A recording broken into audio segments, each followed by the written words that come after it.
sat down and I didn't see any microphones. I couldn't understand if there's some sort of new acoustic system that I don't understand, but it works out that I was sitting on my mic.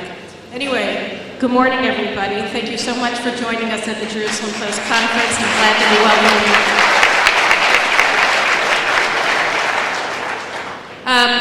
We're talking today about cultivating Jewish identity, the challenges to Jewish identity, and BDS on this panel. And we have really an esteemed panel of 5 men who work on this from different angles all the time and have really shown a dedication to fighting this ill. And I just want to give a brief preface to our remarks, and then we're going to turn it over. You know, the purpose of BDS really is to legitimize Jew hatred as a political force, as an organizing tool. Anti-Semitism was one of the principal organizing tools of politics for centuries in Europe and throughout the world.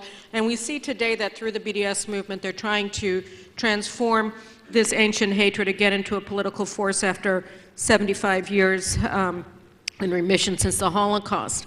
And it reaches every level in Europe. I spoke to a group of leading Israeli CEOs last week, and they discussed how they're getting emails from potential business partners saying, we don't work with Israelis. This is almost a soft boycott movement because we don't hear about it. The deals were never done, but they're not done because of BDS, because of anti-Semitism. Today, this morning, I woke up here in New York to the news that Professor Catherine Hall from University College London was supposed to receive Israel's highest academic prize from Tel Aviv University, the Dan David Prize. She comes with a $330,000 prize money, and she just announced the morning of the prize ceremony that she is not accepting the prize for political reasons because she's objecting to cooperation with Israeli universities. Last week at University of California, Irvine, you had Students for Justice in Palestine rioting outside of a pro-Israel event. One of the students was forced into hiding. She was chased down the street by a group of SJP students who were physically threatening her. So we get it from top to bottom in businesses and in the private lives of just poor students, as well as at the top levels of Israeli universities. You know, these people, they hide behind slogans, the language of the left to say this is just about occupation, but we see through their actions, like the boycott of Tel Aviv University, for instance, and Israeli businessmen in Caesarea, in Tel Aviv, and so on, that this has nothing to do with it. It's a means of making it possible to move forward. So I would like to now, with those brief introductory remarks, turn it over first to Adam Milstein. Adam Milstein, you can introduce yourself, but he's the head of an organization that brings together Israelis who live in the United States, and he has become a real leader in the BDS movement, to combat BDS movement on college campuses in the United States. Thank you, Caroline. Thank you, everybody. I'm here wearing 2 hats. I am the lay leader, the chairman of the Israeli-American community in the United States. Those are 1 million of Americans of Israeli descent that we are reaching, and we have placed on our flag to fight BDS as one of our missions. I'm also here as a soldier in the war against BDS. I have known BDS for almost 8 years now. I live it every day. I see what's happening every day, and I'm developing and helping to develop and participate in offensive and defensive capabilities to fight BDS. So what is BDS? BDS is a movement to eradicate the state of Israel. Clear and simple. It's not about 67 borders. It's not about any borders. From the Jordan to the sea, Palestine will be free. There's no Jews. There is no Israel. And this movement is becoming the source of renewed anti-Semitism in the United States.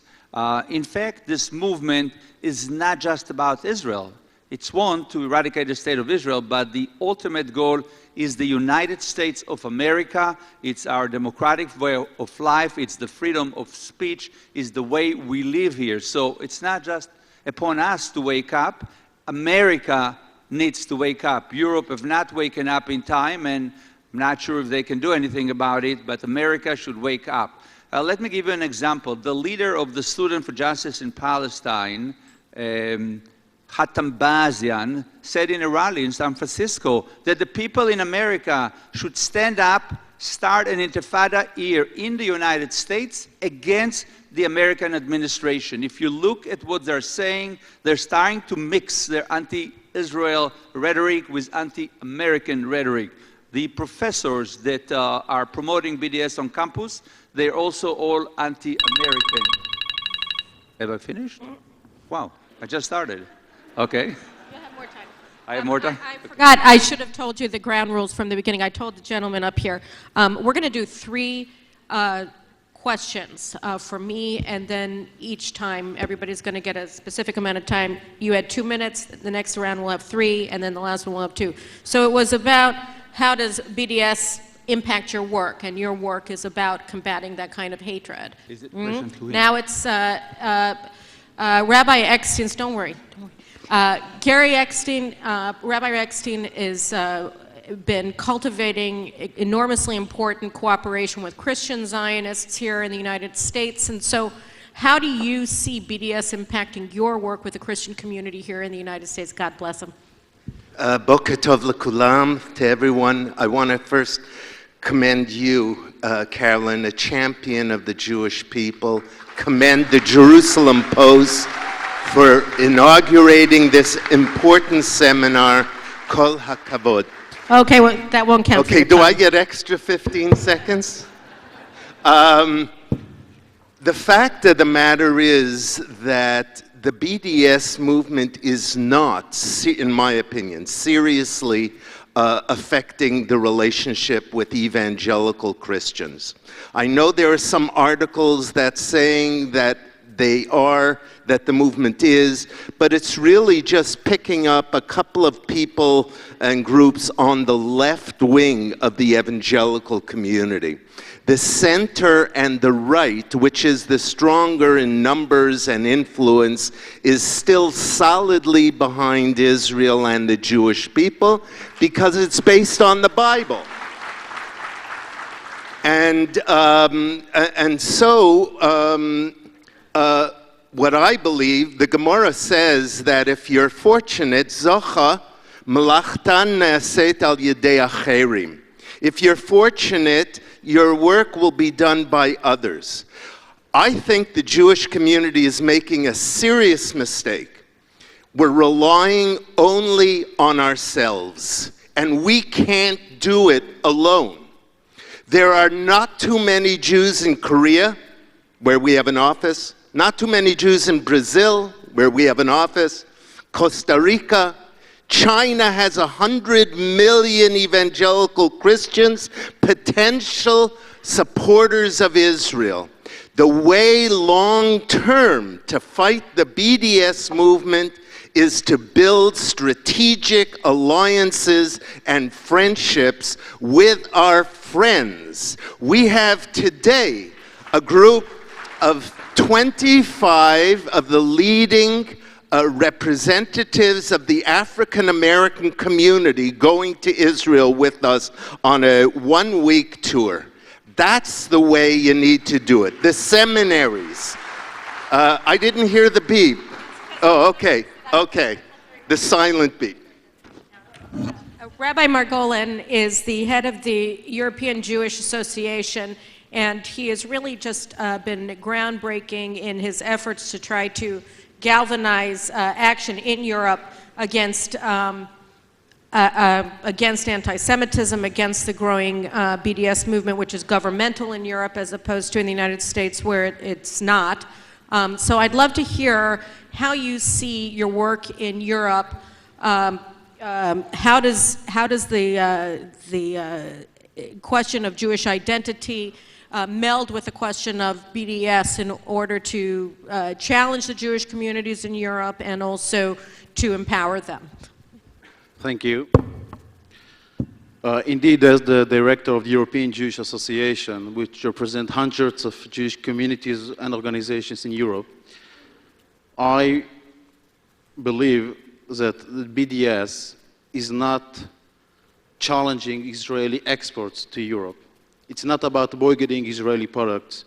BDS is anti-Semitism.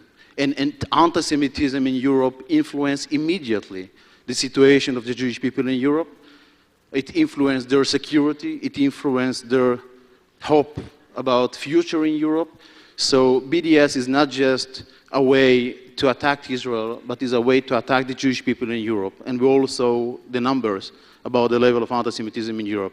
So BDS is something that all Jewish organizations, all Jewish communities all over the world have to fight, not only for the state of Israel, but also for the security of the 3 million Jews who live in Europe and former Soviet Union countries. Well, you have another minute. I'll take it. I can take it. Okay, well, let Rabbi X... Oh, well, I would say, I mean, Actually, to his I'm sorry. community, I actually know. I'm sorry. Yeah, Adam's right. Egalitarianism and all that. Shalom Norman also works on questions involving Jewish identity, mainly in Israel, I believe, in the former Soviet Union, if I'm not mistaken. But I'd love to hear how your work on Jewish identity, you believe, is being impacted positively or negatively by the BDS movement. How is it impacting the things that you're doing? Well, I don't think, first of all, I represent an Australian-based foundation that is involved has been involved for the last 6 years in establishing the Jewish status of the new immigrants in Israel. More than the future of the Jewish people related to BDS, I think the future of the Jewish people is more affected by the demographic realities in Israel and by the functions and activities taken to meet and to cope with the whole issue of the Jewish identity of the new immigrants. Facts are that we absorbed in the last 20 years over 1 million new immigrants from the Soviet Union.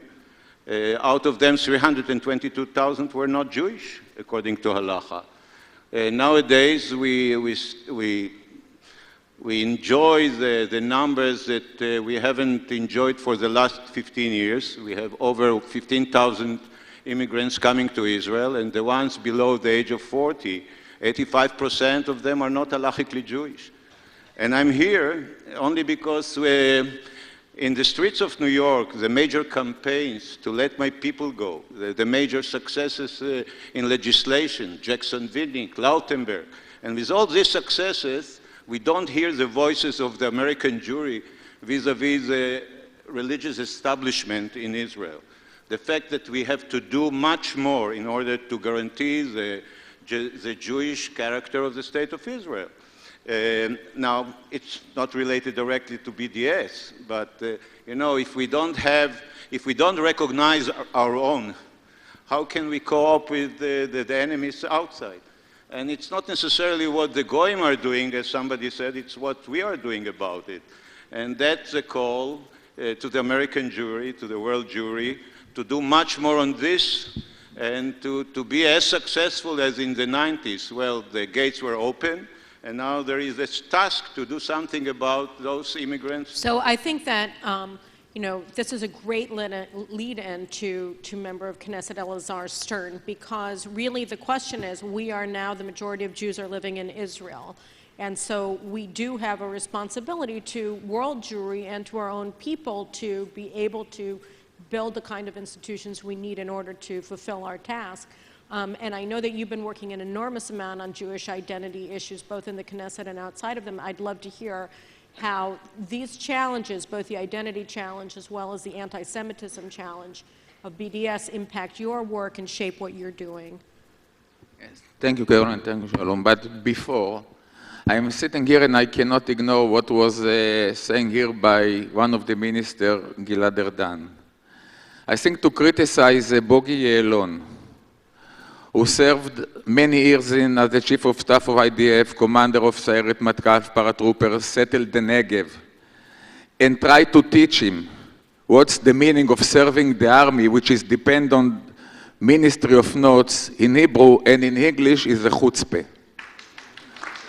I don't think that it's the right place, and I don't think there is any other minister who say the same from the current government, can criticize Bogi Ya'alon of is Zionist enough or not Zionist enough.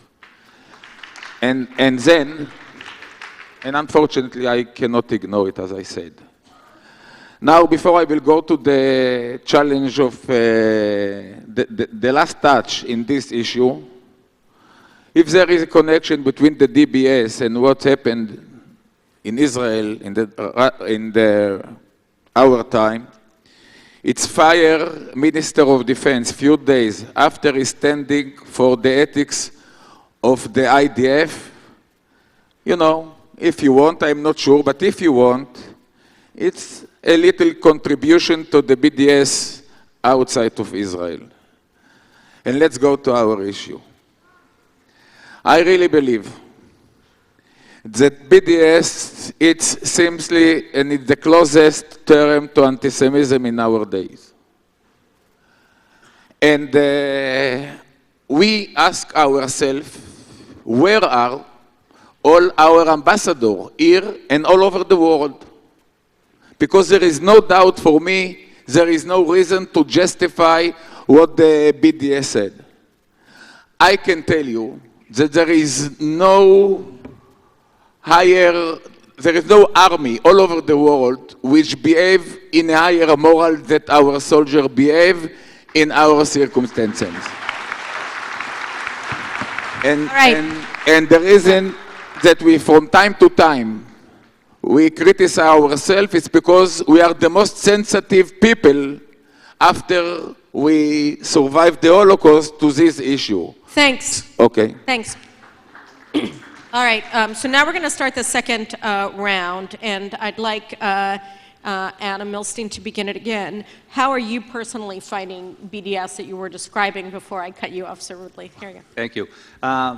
I was interrupted when I said that the campuses today are no longer a safe place for Jewish students. I think Carolyn mentioned what happened this week in Irvine, where 20 Jewish students were attacked by 50 Hamas on-campus students, which their American name is Student for Justice in Palestine, but they're Hamas on campus. In the beginning of the month, in Harvard Law School, Tzipi Livni was asked by another Hamas on-campus guy, how come she's so smelly? It's completely anti-Semitic. In Harvard Law School. And last month, Jerusalem Mayor Nir Barkat in San Francisco State University inside Hillel was not able to speak because those activists, the Hamas on campus, were chanting Fuck Israel and from the river to the sea and did not let him speak when the police on campus basically did nothing. But it's even worse than that because those Hamas activists are now operating from inside Hillel.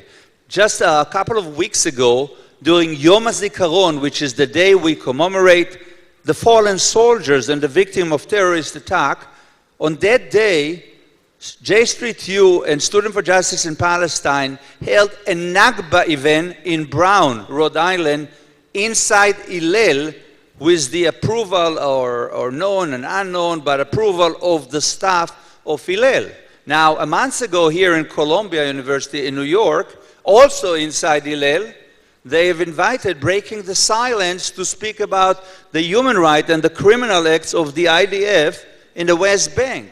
And, you know, Breaking the Silence is a criminal organization that is under investigation in Israel for collecting and selling IDF classified information to European countries. So I think the cancer is not just out there in the campuses. The cancer is even here within us, and we need to wake up. You have another minute. Now, when I was introduced to BDS some 7-8 years ago, nobody knew what it is, and 5 years ago, the Jewish community said, don't make too much noise, it's going to go away. But it's not going away. It's getting stronger and stronger, and it's incorporated now a lot of Jewish students. So we have to wake up. And there are two ways to deal with BDS. The one way has been done before. It's training, and it's seminars, and it's trips to Israel, and debate skills, and mutual event with our enemies, but did not work. And I'm not saying to stop it. Let's continue by all means. but you have to fight fire with fire. We can't be silent.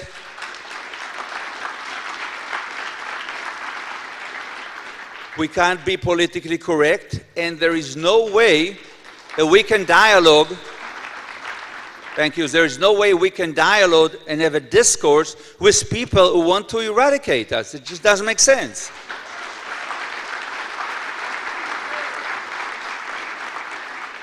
So we need to boycott the boycotters. We need to fight fire with fire. And we need to develop additional abilities or capabilities to fight BDS. We need to be on the offense. We need to attack. We need to attack the attacker. We need to have a war of attrition where they just can't do whatever they want to do to the Jewish students and just continue like nothing happened. Okay, Rabbi Eckstein. How are you? What are you doing? I believe there are two ways of approaching a subject like the BDS. One is direct confrontation, head-on. It started a couple of years ago. I mean, its history goes back, but in a real way here in America. And I think there are enough Jews and Jewish organizations, and frankly, Jewish funding, that is going to the anti-BDS movement. That's not where I come in. And the fellowship, which has 1.6 million Christian donors with an average gift of $76, that's sacrificial, that people are giving up stuff in order to do it. I believe we need to rally the positive as well as the other, which we aren't involved in. And by that I mean we have a radio program that has weekly, 13 million Christians around the world that listen to it on Israel. It's in Spanish, it's in English. We have TV. We have millions of people who follow our social networking. And as I said, we have offices in different parts of the world. So I believe that the approach is to gather positive, to reinstill, don't take it for granted. I started the first evangelical Jewish conference 38 years ago, and I've devoted my life to this. We cannot take it for granted. We need to nurture the relationships, build the alliances, and I would just say in conclusion, another thing that we're doing to fight, not so much to fight the BDS, but for the preservation is that the Jewish institutions that have been, many of the Jewish institutions that have been around for 100 years, 10 years, 50 years, are unable to meet the needs of the Jewish community issues today. And by that I mean, we are funding, with the rise of anti-Semitism and terrorism, it's Christians giving $76 on the average to do security for all of his communities around the world. We are providing security for 75 cities, 35 countries in the world. Where is the Jewish community?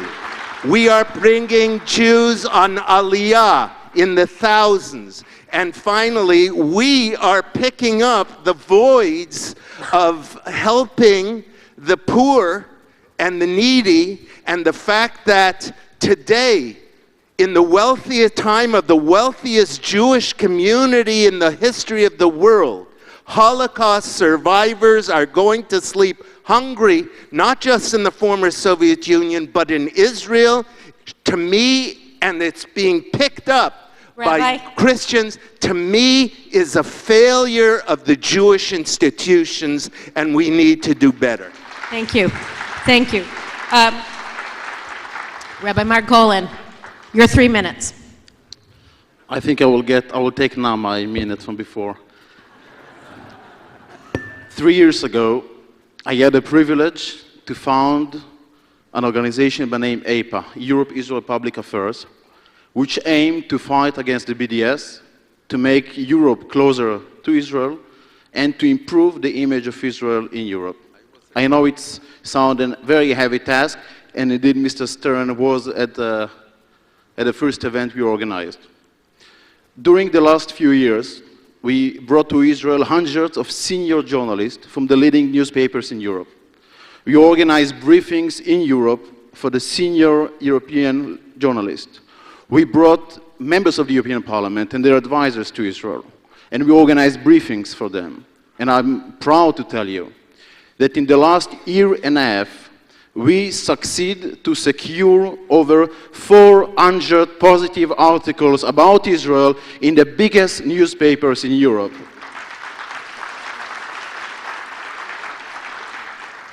Thank you.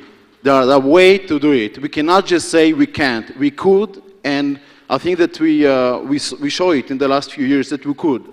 The way we speak with the Europeans are in Europeans. We speak with them in their language.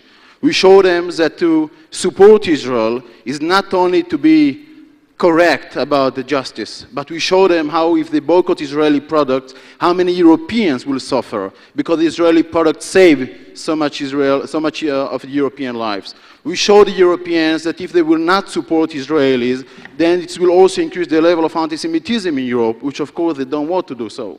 We do a lot of things with journalists and members of the European Parliament, and I would like to tell you that we cannot compare the situation in Europe to the situation of the United States of America. America did great work with the different organizations they have in Washington, and it's not just by miracle that America is the biggest friend of Israel. We could make Europe also a big friend of Israel, and we'll be more than happy to cooperate with all the Americans organizations and learn from you. How did you succeed to make America so strong with Israel? And I have no doubt that we will just continue step by step to speak with journalist after journalist, leader after leader. We can make Europe again a great place and secure place, not only for the Jewish people who live in Europe, but as a great supporter for the state of Israel. Okay, Shalom Norman, talking about this and talking about your work on behalf of Russian Jewry in Israel, how do you see, if you want to discuss it, if you want to talk about something else, I'd be interested to talk about the struggle on conversion in Israel, sort of the light of Jewish identity and enabling these Jews in Europe and in the United States to feel more connected with Israel. I was asked last Thursday, somebody asked me, 250,000 youngsters from here went on birthright to Israel. And they came back. Where are they in these big battles? Where are they in the BDS arena? Where are they? The sounds and the voices are not heard as much as we want to. My question is, it's about belonging. You take kids for 1 week to Israel, you get them back. What happens later is a big thing. And it's the role of the communities. My concerns, and that's a hidden agenda that should be more exposed. I mean, we have youngsters who come from the former Soviet Union. They are not allowed to marry in Israel. We give them the ticket, we provide them the tickets with the help of Rabbi Yechiel here to Israel, and then we don't provide them the ticket to go to Cyprus to get married. We have hundreds of thousands who are not recognized in Israel. It's about alienation. It's about the future of how we see ourselves. In 10 years from now, I don't know if anyone will remember or to pronounce BDS, but I know what kind of a society in Israel will have, and it's not necessarily what we want to have. And if we don't go deeper to end up with the whole issue of status, of equality, getting the Jewish collective in Israel full identity, we won't be able to maintain the struggles of the future. And that's our concern. We have today hundreds of thousands who are not allowed to marry in Israel in an appropriate way. We have hundreds of thousands who cannot be buried in Israel in an appropriate way. We have 85% of the new immigrants below the age of 40 who are not halachically Jewish. And they are not the ones who get off in Ben Gurion Airport and get to the Orthodox Church in Jaffa. They are part of the Jewish collective. And there is a role for us to do something about it, Because if we won't do it, the future battles on issues like BDS, other issues, anti-Semitism, we'll lose it. We'll lose it. It's about alienation. It's about how we look into the establishment. And the American Jewry has a major role in it. The impact on the religious establishment in Israel has to come from here. And if we don't do something about it, about registration of these newcomers as Jews, conversion in a more appropriate and inclusive way, to get them be part of us, because the battle of the futures is dependent on it, not necessarily what we do nowadays. Okay, thank you so much. Now, Member of Knesset Stern, I would love to hear your thoughts on this, particularly if we have parliamentary action, for instance, on the issues of conversion, and any other way you want to use your 3 minutes. Thanks. Thanks. I will continue what Shalom just said. You ask yourself, where are all of our ambassadors? Birthright graduator, and many other visitors in Israel, or even the kids here. Unfortunately, we have created an identification between being rightist or to being religious and rightist. And the issue is, of course, I consider myself religious, I consider myself middle right, but in the same time, I think that I'm very pluralistic, and only because of one reason. I think that if we continue to present to our kids in Israel, on the kids' ear, an equation that having a Jewish state, it's to put as more obstacle as you can in the conversion process. Having a Jewish state, it's put women outside of the right to elect the chief rabbinate. Having a Jewish state is, maybe make a small favor to other dimensions, gives them, far away place in the Western Wall. And then you ask yourself, where are they fighting the BDS?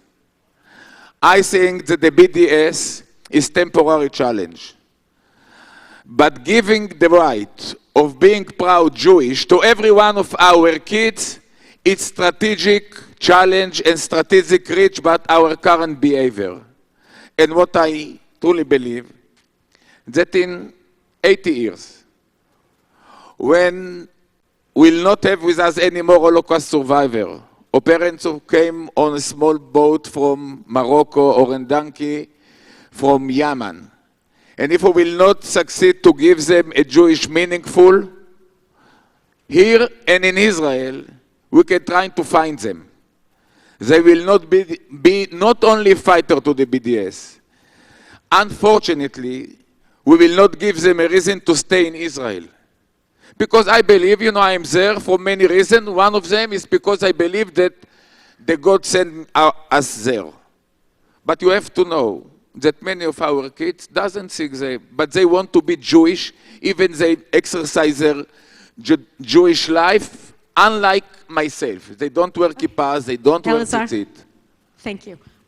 So we have 7 minutes left of this panel, and I would like to have you guys sort of wrap it up with your concluding thoughts about this. One thing I just want to throw out there is that when we look at the BDS movement, we realize that Jews are sort of the figurehead, but really what we're talking about is an assault on the very values that Western civilization are based upon. So some of you guys, I'm sure, are going to have things to say about it. Everybody gets 90 seconds. Thank you.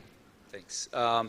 Beside BDS and anti-Semitism, the two big challenges to the Jewish people are disconnecting from Israel and assimilation. 75% of kids under the age of 30 don't feel connected to Israel, don't feel that Israel is part of their identity. That's according to the 2013 infamous Pew Report. Also, there are only 4 million Jews in America that identifies themselves as Jewish. So the numbers are dwindling here. And I'm here as the chairman of the Israeli American community to present to you that we can be part of the solution. Our mission is to ensure Jewish and Israeli identity of our future generation, to be the bridge between the American people and the Israeli people, and to promote and encourage leadership within the Jewish community and the American community. Our connection to Israel, to Judaism, to our history, to our heritage is through Israeliness, which is the culture, the language, the values, connection to Israel, the proud Jews. We need to be part of the Jewish American solution to the disconnection of the young generation and to the assimilation in the United States. Thank you, Adam. Rabbi Eckstein, your minute and 10 seconds is up. I want to commend each of these people and the organizations that aren't here that are doing mamash avodat kodesh on this issue of Jewish life. So a groise yeshikoach to each of you. I want you to know that we've brought to Israel an aliyah over 1 million people from all over the world. We helped start Nefesh B'Nefesh from America, and we bring from Russia and Ethiopia. Unless we're able to resolve the issue of the 300,000 Russian Jews who came to Israel and aren't halachically Jewish, and now they have children who were born in Israel, already 110,000 who can't get married in Israel, can't have a bar bat mitzvah. If they're killed in the army, God forbid, they have to be buried outside. We need to resolve that issue, and I commend you for doing that. Secondly, no. We have 20 seconds for... Okay, 30 seconds. All the kiruv work that Chabad is doing, the wonderful work that you are doing with Israeli Jews. I would just add one last thing. Because our issue is poverty helping Jews in need. And what I'm seeing is a diminution of the value of being Jewish. It's not just staying Jewish, it's Kol Yisrael Arevim Ze Bazeh. That is the threat. Greater, in my opinion, than BDS is that we Jews do not feel responsible for one another as well. Thank you very much. Okay, Rabbi Margolin, please comment on that or anything else. You got 90 seconds. About a year and a half ago, our lobbyist in France sat at one of the offices of the French Senate member. It was a day before the French Parliament voted to recognize Palestine as a state. And our lobbyist asked the guy, he says, tell me, how could you recognize Palestine? He told him, come here. He opened his Outlook and he showed him that he received hundreds of emails from French citizens asking him to recognize Palestine. And he said, I have been elected by people. I cannot ignore their request. So we decided, if hundreds of people who sent emails to each member of the French Senate succeed to make Palestine recognized by France, we will make thousands of people to write each member of any European member of parliament against any kind of thing in the future. So I was happy to hear Mr. Milstein about his activities in America, and I'm happy to tell you that 2 months ago we began a campaign in Europe to get people who are friends of Israel, who would like to support Israel and join our APA Active, an army we would like to create. And I'm happy to tell you that over 7,000 people already showed their interest to support Israel on the social media and with the political work. So God willing, next time, at any time that any parliament in Europe will have a question about voting anything against Israel, they will be bombing by thousands of their citizens, not Israelis, their citizens who will ask them to take the right decision. Thank you. Okay, thank you. Wonderful. Shalom.